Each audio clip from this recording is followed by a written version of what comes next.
दोस्तों, आप देख रहे हैं मधुबनी मेल। मैं अब्दुल समद आपके साथ। मैं आपको जानकारी के लिए बता दूं कि अभी हमारी मौजूदगी जो है मधुबनी ज़िला के झंझारपुर में है और मेरे साथ जो शख्स बैठे हुए हैं इनका नाम राजकुमार जी है। इनकी संघर्षपूर्ण ज़िंदगी गुजरी है और ख़ास करके जिस तरीक़ा से ये काम कर रहे हैं, मैं कहूँ तो काबिल तारीफ़ है। लगभग 35 या 40 लोगों को रोज़गार दे रहे हैं, और इनकी जिस तरीक़ा से इनसे बात हुई है, इनकी अच्छी सोच है। तो हम जानने की कोशिश करेंगे कि जिस तरीक़ा से 40 लोगों को रोज़गार दे रहे हैं, क्या इनकी सोच आगे भी कुछ सोच है? तो चलिए हम सीधा बात करते हैं और हम आपको पूरी जानकारी देते हैं। सबसे पहले तो सर, मेरे चैनल पर बहुत बहुत स्वागत है आपका। आपके जितने भी चाहने वाले दर्शक हैं उन सबों को मेरा सादर नमन, नमस्कार, प्रणाम।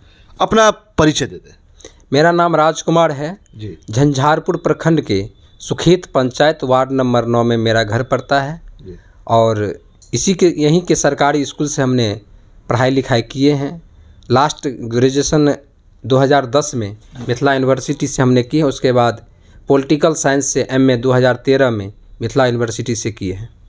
अच्छा, एमए करने वाला लड़का एक रोज़गार से जुड़ा, कहीं ना कहीं क्या कह सकते हैं इस पे? बिल्कुल, हमने ऐसे कई भी डिप्लोमा भी हासिल किए हैं, संगीत का हो या आईटीआई का हो, लेकिन कहीं सरकारी जॉब नहीं मिला। फॉर्म भरते रह गए, एग्ज़ाम देते रह गए, लेकिन नौकरी नहीं मिलने के कारण हमने 2016 में दिल्ली गया और वहाँ पर कोई प्रयास किया कि नौकरी मिल जाए या फिर रोज़गार मिल जाए। लेकिन एक पढ़े लिखे लोगों को दूसरे राज्य में नौकरी करना या रोज़गार करना काफ़ी मुश्किल होती है और मुझे अच्छा नहीं लगा और फिर हमने बिहार वापस आ गया।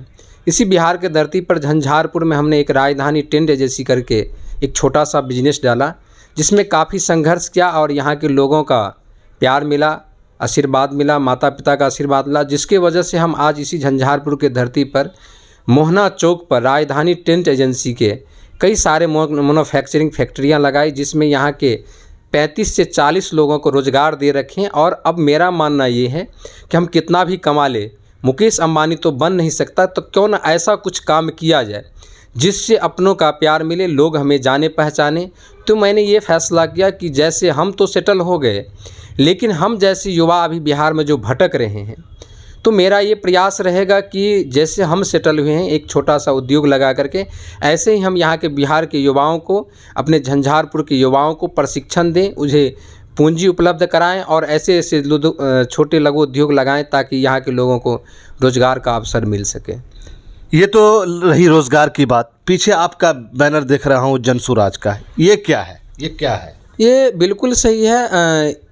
मैंने जो प्रयास किया तो उसमें कहीं ना कहीं हमारी मेहनत है, लेकिन अभी के युवाओं को अगर मान के चले, अगर प्रशिक्षण दिया जाए और उसे पूंजी तो हमारे पास है नहीं, तो इसलिए हमने ये फैसला किया क्यों ना प्रशांत किशोर जी एक अच्छा विज़न लेकर के आया है और उनका ये मानना है कि हम ऐसे समाज से लोगों को निकालेंगे जो बिल्कुल समाज के लिए कुछ न कुछ सेवा करने का भाव रखता हो, सेवा करना चाहता हो। तो हमें ये लगा क्यों ना प्रशांत किशोर जी अगर ऐसे बात कर रहे हैं तो उनके साथ हम भी कंधा लगाएं ताकि बिहार को एक नई रोज़गार की दिशा दिया जाए। और मुझे लगा कि अगर प्रशांत किशोर जी प्रयास कर रहे हैं, एक सफल व्यक्ति हैं और हमने भी बिहार में, इसी बिहार के धरती पर झंझारपुर में रोज़गार दिया है, कहीं ना कहीं दोनों का एक मकसद सेम है। तो मुझे लगा कि प्रशांत किशोर जी के साथ मिल करके एक नई रोज़गार की व्यवस्था बिहार में झंझारपुर में बनाया जाए ताकि यहाँ के युवाओं को पलायन करने पर मजबूर न होना पड़े। पार्टी बहुत सारी है, जनसुराज ही में आप आना चाहते हैं, ऐसा मतलब क्या लगता है कि जनसुराज बिल्कुल सही काम कर रही है? जनस्वराज एक पार्टी नहीं है, एक अभियान है, लोगों को जगाने का अभियान है। अब तो पार्टी का रूप ले चुका है, लेकिन कहीं ना कहीं बिहार की जितने भी पार्टी हैं उन सब से बिल्कुल अलग है। बिल्कुल अलग इसलिए है कि जो भी पार्टी अभी बिहार में शासन कर रही है, इससे पहले शासन किया था, किसी ने इन सब मुद्दों पर बात न कभी किया है न करना चाहता है। एक प्रशांत किशोर जी जनस्वराज ही एक ऐसा विजन रोड मैप लेकर के आया है जिसमें यहाँ के युवाओं के लिए रोज़गार का रोड मैप है, यहाँ के बच्चों को अच्छी शिक्षा मिले इसका रोड मैप है, इसका विज़न है। यहाँ के बुज़ुर्गों को जो अभी 400 रुपये का पेंशन मिल रहा है उसे बढ़ाकर 2000 किया जाना चाहिए। यहाँ पर स्वास्थ्य सुविधा अच्छी मिले, इसका रोड मैप है। ऐसा रोड मैप मैंने किसी पार्टी का विज़न नहीं देखा और किसी पार्टी में मुझे ऐसा यकीन नहीं लगा जो एक सिर्फ़ और सिर्फ प्रशांत किशोर जी बात करते हैं, जो धरातल की यहाँ पर समस्याएँ हैं उस पर बात करते हैं और ऐसा दल और पार्टी धरातल की समस्याओं पर बात नहीं करते। क्या लगता है जनसुराज में से अगर आपको खोजा जाएगा तो क्या आप इलेक्शन लड़ेंगे? देखिए, हम ना पहले कभी राजनीति किए हैं, न किसी पार्टी में हमने ज्वाइन किया है, न किसी पार्टी में मुझे भरोसा है। हमने जन स्वराज ज्वाइन किया है। जन स्वराज का विजन मुझे अच्छा लगा और प्रशांत किशोर जी कहते हैं कि ऐसे लोगों को हम चुन कर निकालेंगे इसी गांव से, इसी समाज से, जो कहीं ना कहीं समाज सेवा करने का भाव रखता हो, एक ईमानदार व्यक्ति हो, अच्छे लोग हो, पढ़े लिखे हो। तो रही बात राजनीति की, तो राजनीतिक हमें करना नहीं है, लेकिन हमने पार्टी अगर ज्वाइन किया है तो कहीं ना कहीं ईमानदारी से ज्वाइन किया है और पार्टी हमें जो भी जिम्मेदारी देगी हमारा पूरा प्रयास रहेगा उस पर हम 101% खरा उतरे।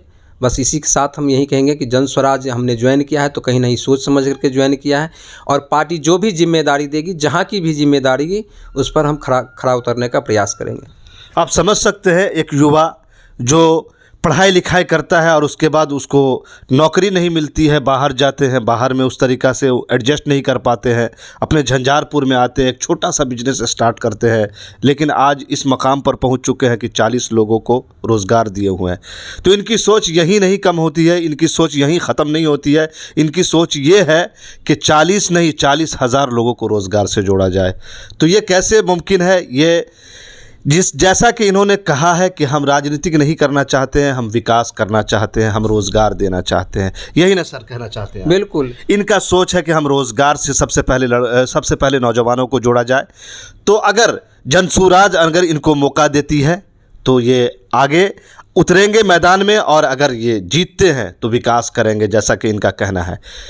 आप ज़्यादा से ज़्यादा इस वीडियो को शेयर कर दीजिएगा और कमेंट के माध्यम से इस नौजवान के बारे में क्या सोचते हैं वो ज़रूर राय दीजिएगा। तो फ़िलहाल के लिए इतना ही, बाकी अपडेट के लिए देखते रहिए आप मधुबनी मेल। बहुत बहुत धन्यवाद, शुक्रिया। ठीक है सर, छोटा सा क्लिप